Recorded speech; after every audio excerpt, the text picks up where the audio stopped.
now this is recording. RTI International Center for Forensic Science presents Just Science.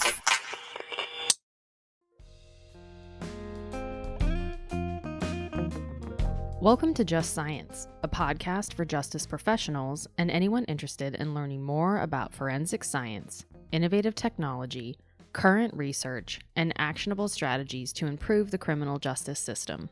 In episode 3 of our Sexual Assault Awareness Month mini-season, Just Science sat down with Dr. Patricia Melton, co-director of the Bureau of Justice Assistance's National Sexual Assault Kit Initiative Training and Technical Assistance Program, to discuss a new resource that will help criminal justice practitioners support sexual assault reform. Creating a comprehensive, improved response to sexual assault requires policies and practices that are grounded in trauma-informed, victim-centered approaches. Criminal justice practitioners must invest in methodologies that foster multidisciplinary team engagement, training, and the implementation of technologies associated with tracking sexual assault forensic evidence. Dr. Melton has created a guide that addresses the complexities of sexual assault reform. This resource highlights real-world solutions to foster improved resolutions to sexual assault cases while ensuring support to survivors. Listen along as she discusses the value of multidisciplinary teams in her new resource, Enacting an Improved Response to Sexual Assault, a Practitioner's Guide to Successful Sexual Assault Response Reform, in this episode of Just Science. This season is funded by the National Institute of Justice's Forensic Technology Center of Excellence. Here is your host, Tyler Rabel. Hello, and welcome to Just Science. I'm your host, Tyler Rabel, with the Forensic Technology Center of Excellence, a program of the National Institute of Justice. You're tuning in for the third episode of our mini-season in honor of Sexual Assault Awareness Month. In order to continue the conversation in the arena of sexual assault response reform, I'm joined by Dr. Patricia Melton from RTI International. Dr. Melton is the co-director of the Bureau of Justice Assistance's National Sexual Assault Kit Initiative Training and Technical Assistance Project. Welcome, Patty. It's great to see you. Thank you so much. I'm super happy to be here. And we're obviously thrilled to have you on the podcast. You've actually hosted Just Science before, so this is kind of a nice role reversal, right? Switching it up a little bit? Yes, this is a much welcomed role reversal. I'd rather be on this end than the end that you have. Well, I appreciate it. At least the vote of confidence, if nothing else. So, as you're aware, and as I already previously mentioned, April is Sexual Assault Awareness Month. What does that mean to you? You know, for me, Sexual Assault Awareness Month is really an exciting time because I feel it brings just this national awareness to our communities that we are dedicated to resolving sexual assault cases. What I love is suddenly on Sexual Assault Awareness Month, we see communities coming together. They're doing marches or doing events. They're wearing teal. They're just getting messages out there that this is all on the forefront. We are still fighting this violent crime, and we will continue to fight this violent crime. But there's a little bit of additional empowerment. It's that recognition that we're all in this together. There's no more silos. We are fighting for a united cause. And I think that that's refreshing to see. I think also during Sexual Assault Awareness Month, there's a lot more opportunity to hear from our survivors and just the healing they've gone through, the successes they've had, the changes they've made in their lives. They can become incredible, inspiring individuals who just continue to motivate all of us to continue to work hard at this. But they have a special message, I think, to other sexual assault survivors in the community that there can be help, there can be healing, and there can be change. And I think that's a very optimistic message to have when you're addressing a violent crime like this. I mean, it really is a month about awareness, and it really revolves around all of the communities involved. And there's a broad distinction, at least at the national level, for supporting everybody who needs it, right?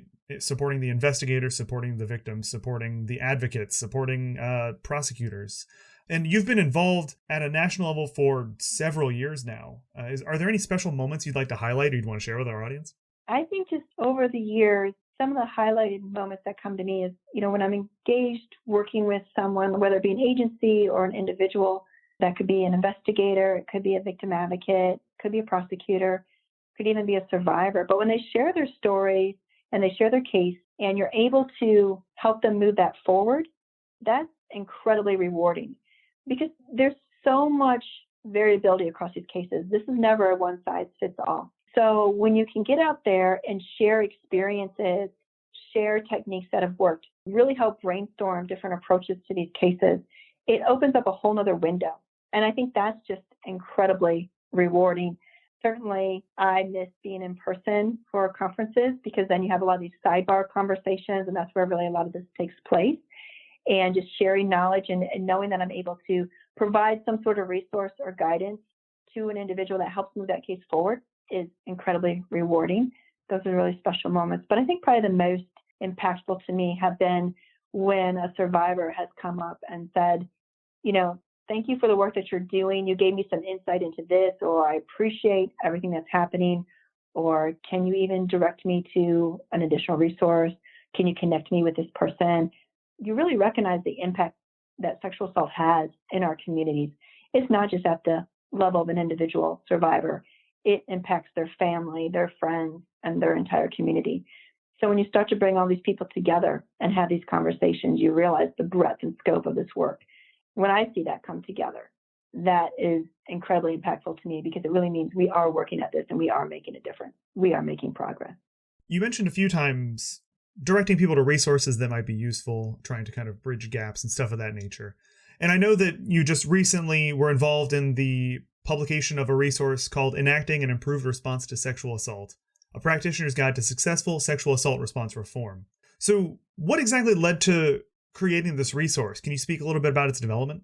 So in the work that I had done prior to creating that particular resource, had really fallen under a lot of the training and technical assistance work I had done, in addition to what I had done in my former life as a forensic DNA practitioner, where I used to educate law enforcement and prosecutors on DNA techniques and how that can impact their casework. So all those things become individual teachings and individual resources. What I recognized after having worked in sexual assault response reform for about a decade in this particular aspect, that when you attempt to take on all the complexities associated with an improved response to sexual assault, it becomes overwhelming very quickly because it is not only multidisciplinary, but it is multidimensional. So you not only need to bring together all these key stakeholders associated with sexual assault cases, which can include forensic medical personnel, sexual assault nurse examiners, law enforcement investigators, victim advocacy individuals, prosecutors, even the crime lab. You bring all these individuals together. They all have a different perspective. They all have a different role. And somehow we've got to all come together and figure out a plan to address sexual assault cases. And then sort of embedded within that is this complexity of all these different moving parts. It becomes, where do I start? How do I start? And if I am just one individual in one discipline, how do I bring these people together to the table? And who should I bring to the table? And what kind of conversations should we have? How do we really break down these silos and get to know each other and our discipline-specific perspectives and move everything forward? So that's really what was the forefront to creating this resource. I really wanted something that laid out a plan that helped in a textual way, in a graphical way, demonstrate that this is very complex, but you can break it down into subcomponents. And then within these subcomponents, you can start tackling them, kind of in tandem and sequentially. There's a lot of balls moving in the air, but it can be done. So it's really a plan to get started in the process and key points to think about along the way. It makes perfect sense. And when I was reading through the guide, it does an excellent job of laying out step by step different thought process, different groups that need to be involved, different stakeholders, and even different levels of challenge, for lack of a better word, going from beginner to intermediate to advanced. So how do you see agencies utilizing this resource, or even the criminal justice system in general? How can they use this to improve their response to sexual assault?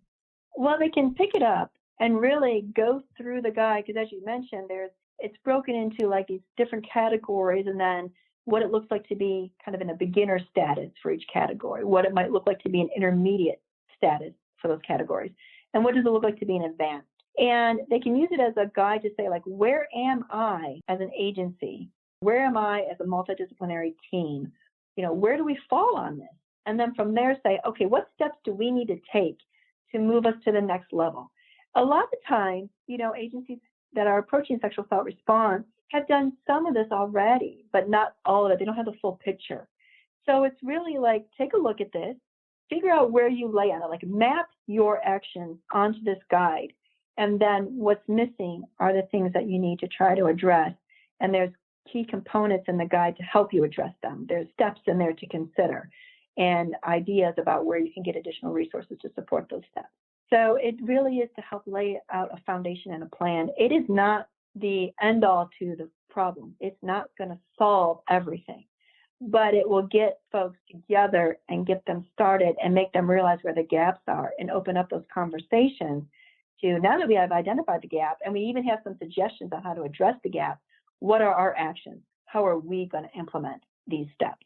So, Patty, when you say these gaps, are we talking about gaps in knowledge? Are we talking about gaps in expertise? About gaps in maybe people who are involved in the team? What do you mean specifically?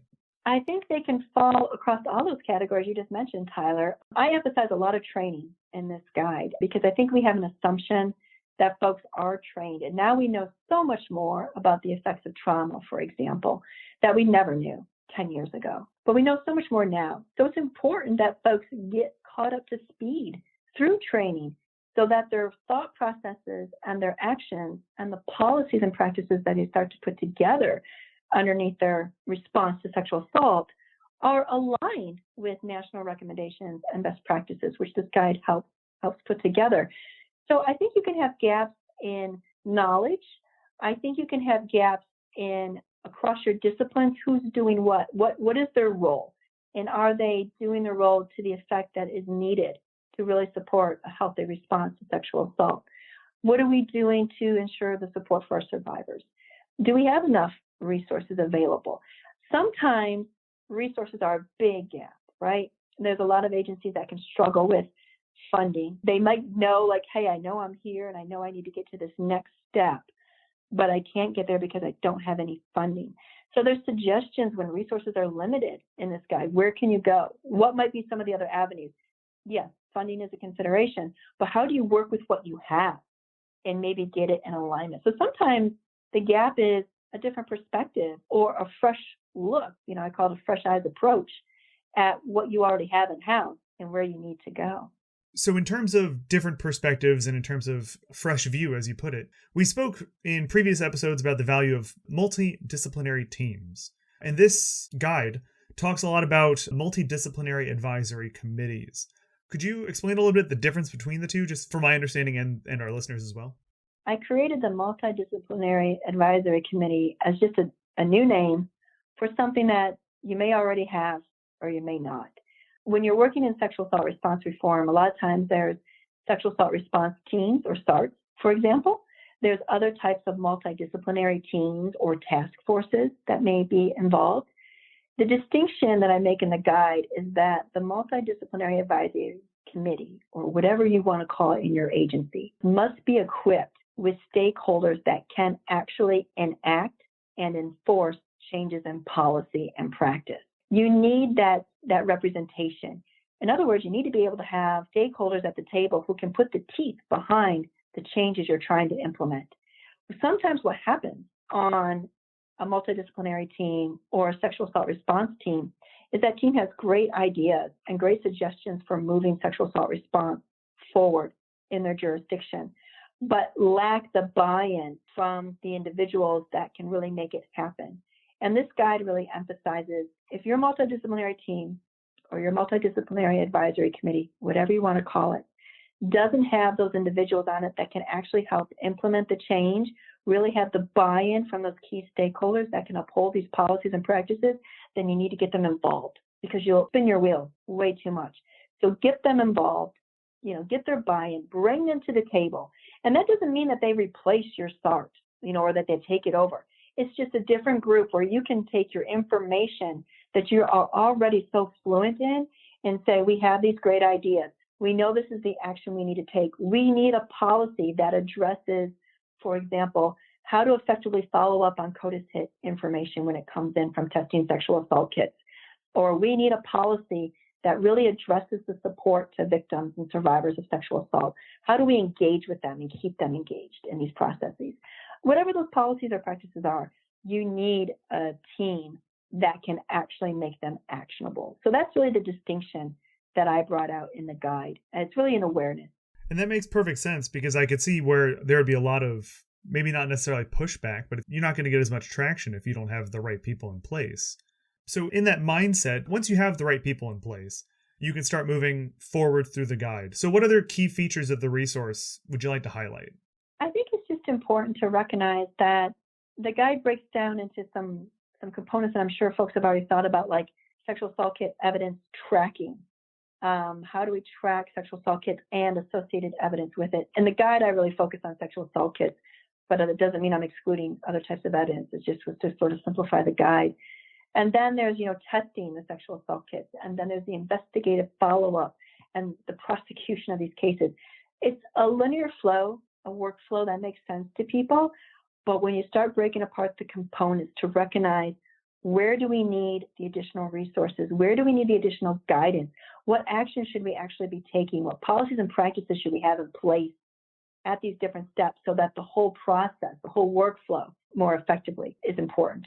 Those are the elements I tried to bring out in the guide. And there's suggestions for what evidence tracking should look like for sexual assault kits. What are some of the key aspects that should be there? How do we make it more efficient? And then same thing for prosecuting these cases. There's a lot of discussion in there about addressing the nuances that come up in sexual assault cases and why these cases are challenging to prosecute. But there's ways to move them forward, right? There's ways to keep the process going.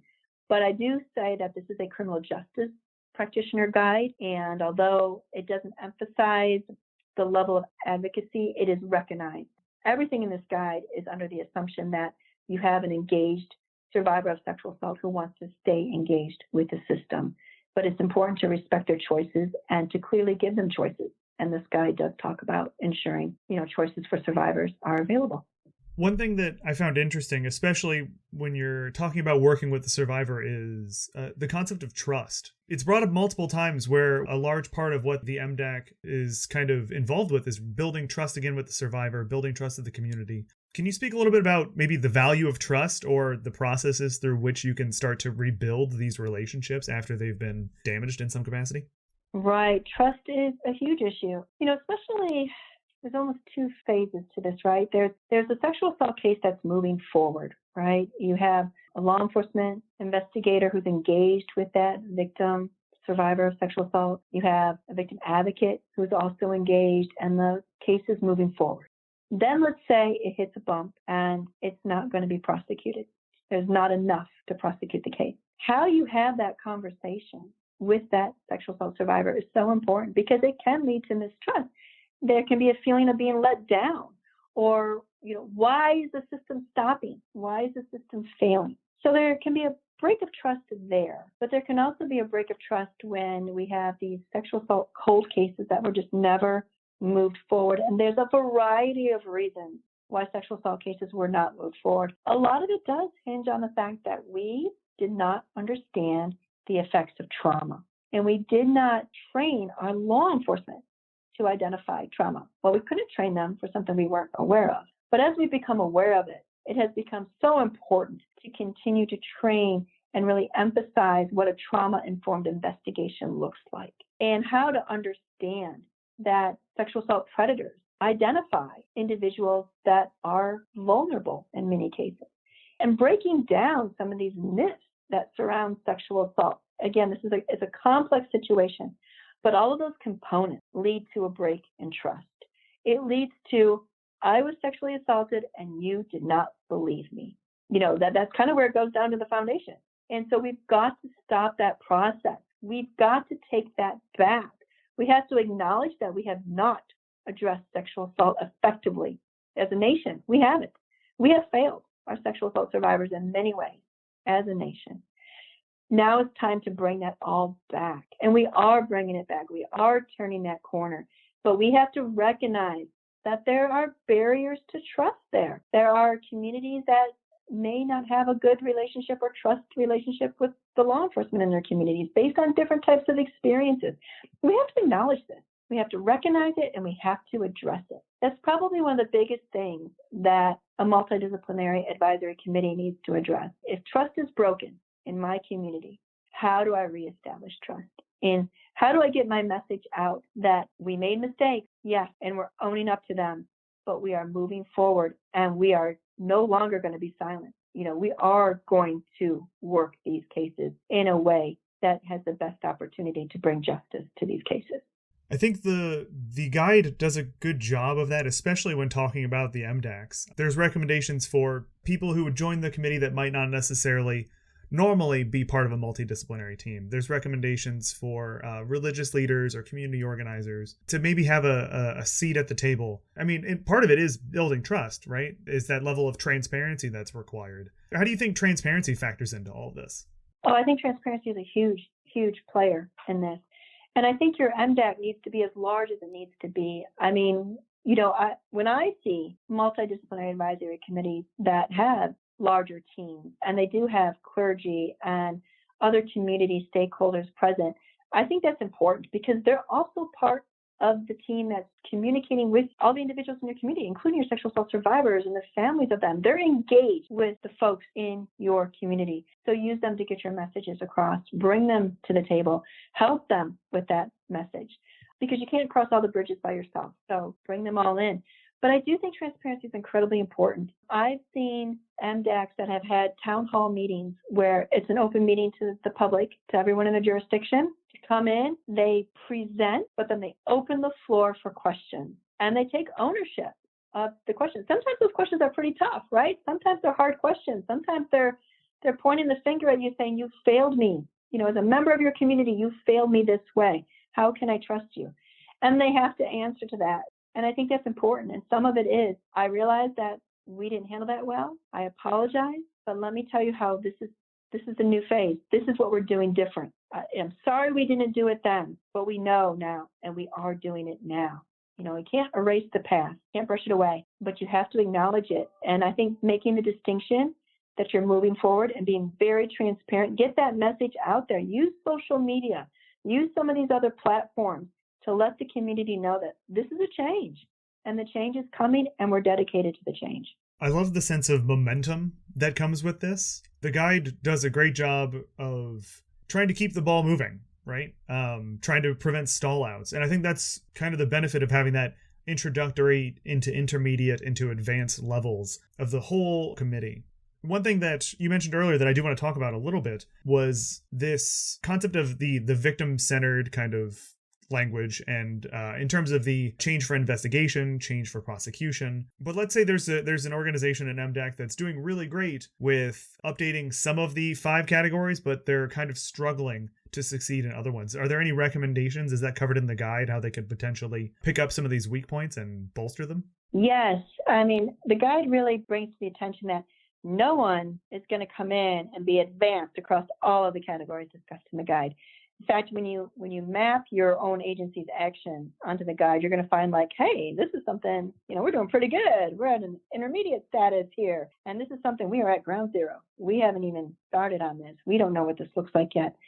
So we recognize that in sexual assault response reform. Folks of us who work in this field, we see it every day, and that's normal. The important thing is to kind of be honest with your self-assessment of your agency and, yes, find where you're at and how do I move forward? And the guide does kind of bring that together for you. And it's just suggestions too. It's not to say that it is the complete answer. There might be jurisdictional nuances that you need to address that are not mentioned in the guide. But I will say that even if you're into the more advanced section of the guide and you're like, hey, we've made such great progress on this and, woo, now we're advanced. You're not done. I don't think we'll ever be done. One of the things to think about as an advanced agency on any one of those components is personnel turnover, because you probably got to that point because you have some champions on your team, and those champions are so impactful and so helpful. And when you lose them, what happens?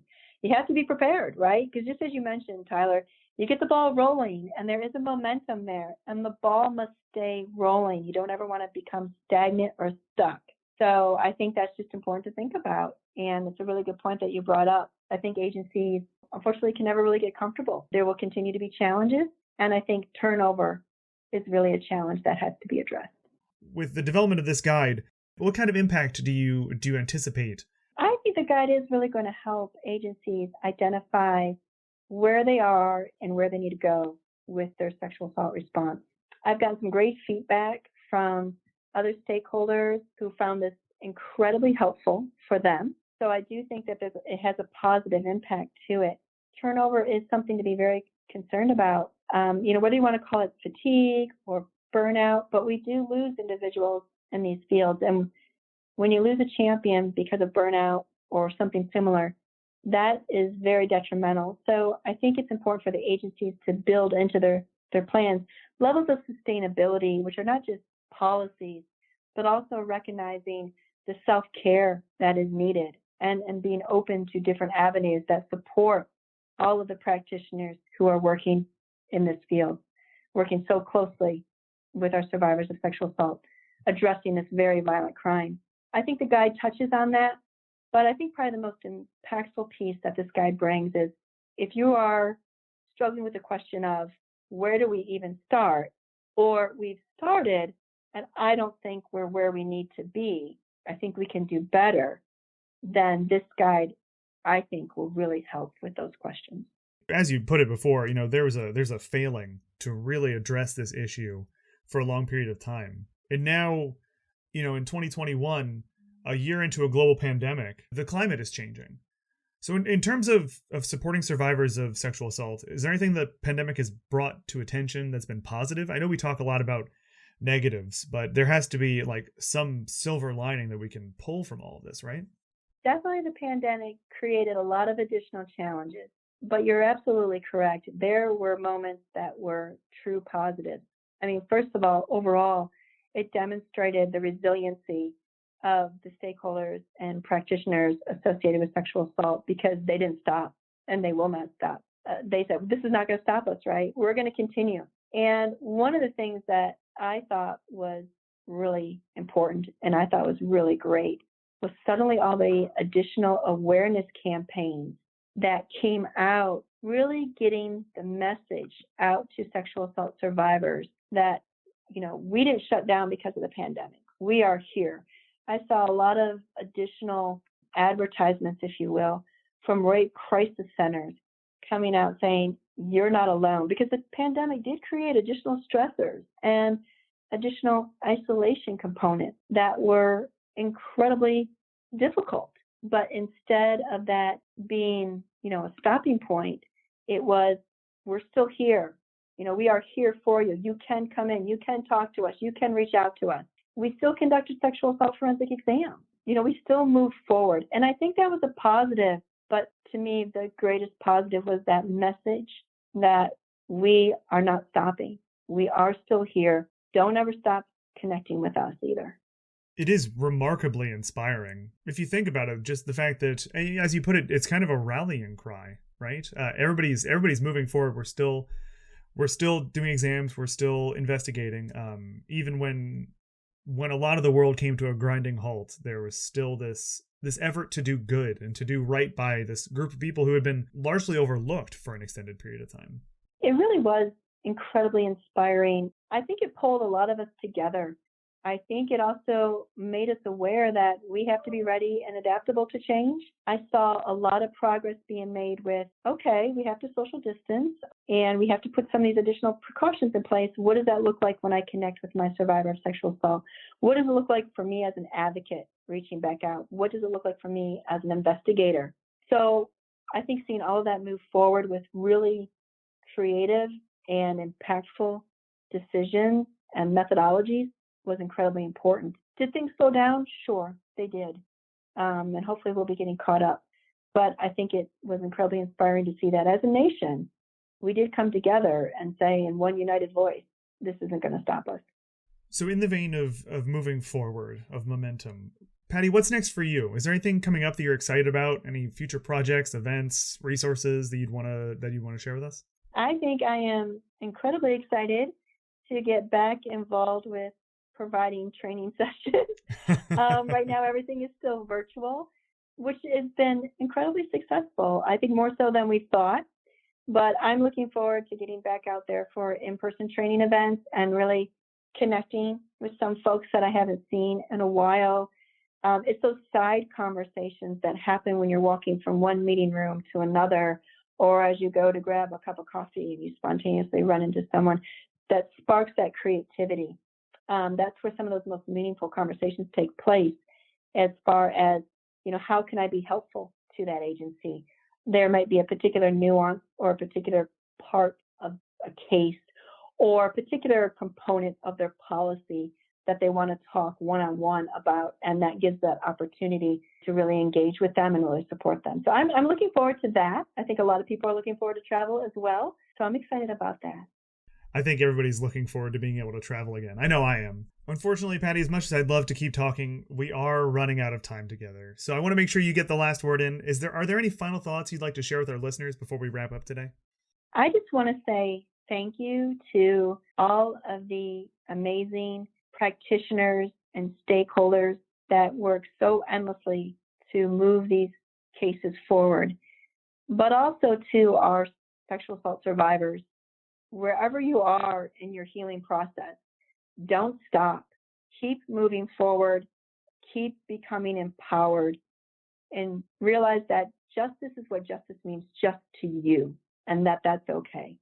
But I just have all the gratitude in the world for everyone working in this field. I'd love to echo that sentiment. And I'd also like to thank you, Patty, for all of the work you do in the realm of sexual assault response reform, but also for sitting down with us today to discuss your new resource, The Enacting an Improved Response to Sexual Assault, a Practitioner's Guide to Successful Sexual Assault Response Reform. So thank you, Patty, for joining us today. Thank you so much. And if our listeners at home are interested in obtaining a copy of the guide, we're going to make sure to post a link to the PDF on our landing page. Also, if you enjoyed today's conversation, be sure to like and follow Just Science on your podcast platform of choice. For more information on today's topic and resources in the forensic field, visit forensiccoe.org. I'm Tyler Rabel, and this has been another episode of Just Science. This concludes our Sexual Assault Awareness Month mini-season. Stay tuned for our next series where we discuss the National Institute of Justice's Forensic Science R&D portfolio. Opinions or points of views expressed in this podcast represent a consensus of the authors and do not necessarily represent the official position or policies of its funding.